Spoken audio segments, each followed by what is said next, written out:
On September 14, 2017, the neon sign over Wet Seal's flagship store in Dallas flickered one last time before going dark, marking the end of a brand that once defined teen style across America.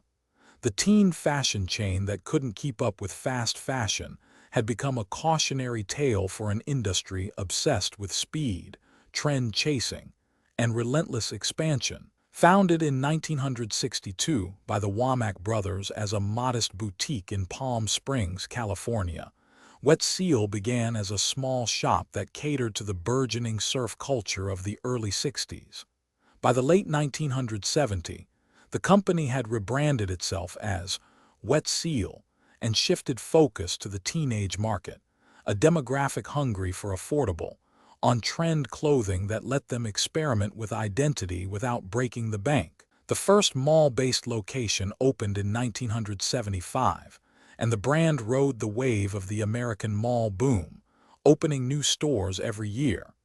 By 1990, Wet Seal boasted more than 200 locations, and its glossy catalogs filled school lockers with images of low-rise jeans, crop tops, and glittery accessories that defined the era's mall culture aesthetic. The 1990s and early 2000s were a period of rapid growth for the chain.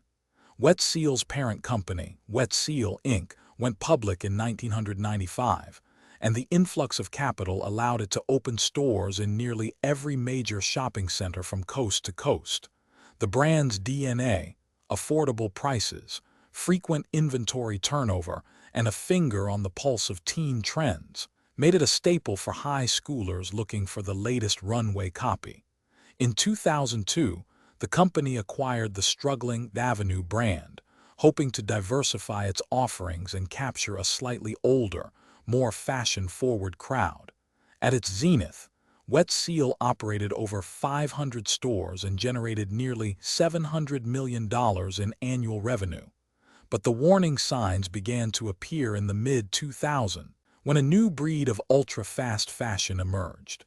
Global giants like Zara and H&M introduced a model that could translate runway looks into store shelves in weeks, not months. Meanwhile, domestic disruptors such as Forever 21 and later, online powerhouses like ASOS and Boohoo, promised fresh drops every few days at rock-bottom prices. Wet Seal, still tied to a traditional biannual buying calendar and a costly brick-and-mortar footprint, found itself lagging behind a market that demanded speed and novelty. Management's response was hesitant and fragmented. In 2005, Wet Seal launched a quick-turn line, attempting to accelerate product cycles, but the initiative suffered from supply chain bottlenecks and inconsistent quality.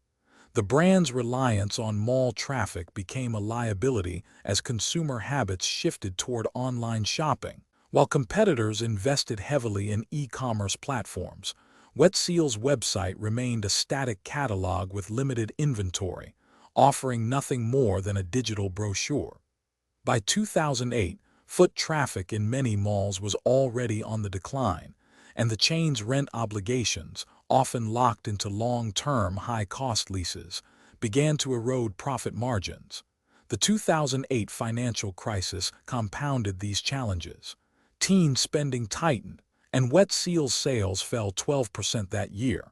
The company responded by slashing marketing budgets and postponing store openings, but the damage was already done. A series of poorly timed fashion choices, think low-rise jeans in a market that had already moved on to high-waisted silhouettes, alienated core shoppers. In 2010, the brand attempted a rebranding campaign, hiring a celebrity teen influencer to front a new, fresh fit line. The campaign generated buzz, but sales failed to rebound, and the company's debt load continued to climb. By 2014, Wet Seal's balance sheet revealed a precarious $150 million in long-term debt, a dwindling cash reserve, and a looming rent cliff on dozens of locations. In March of that year, the company filed for Chapter 11 bankruptcy protection for the first time, citing unfavorable market conditions and an unsustainable cost structure. The filing shocked industry analysts, who had long viewed Wet Seal as a resilient mall stalwart. The bankruptcy plan called for the closure of roughly 150 underperforming stores and a strategic pivot toward a leaner, more digitally focused model. However, the execution fell short. The brand's e-commerce platform remained underdeveloped, and the remaining stores continued to lose money as mall foot traffic evaporated. A second bankruptcy filing arrived just 3 years later in early 2017. This time, the situation was final. Creditors demanded immediate repayment and the chain could no longer negotiate lease extensions.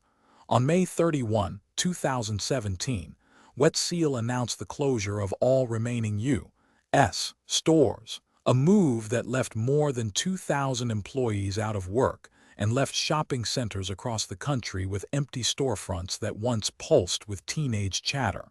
The final liquidation sale in Dallas, where the neon sign dimmed for the last time, became a symbolic farewell, a poignant reminder of how quickly fashion fortunes can fade. The aftermath of Wet Seal's collapse rippled through the retail landscape. Mall owners were forced to rethink tenant mixes, increasingly courting experiential concepts, entertainment venues, and niche specialty shops that could draw visitors beyond mere apparel. Former Wet Seal employees, many of whom were part-time high school students, faced sudden income loss and had to pivot to gig work or seek employment in other retail chains that were also feeling the pressure of the fast fashion onslaught. For the teen shoppers who grew up with Wet Seal, the brand's disappearance marked the end of an era. Their wardrobes shifted to Instagram-driven trends, fast fashion giants, and a burgeoning second-hand market. Subscribe to The Collapse for more stories like this.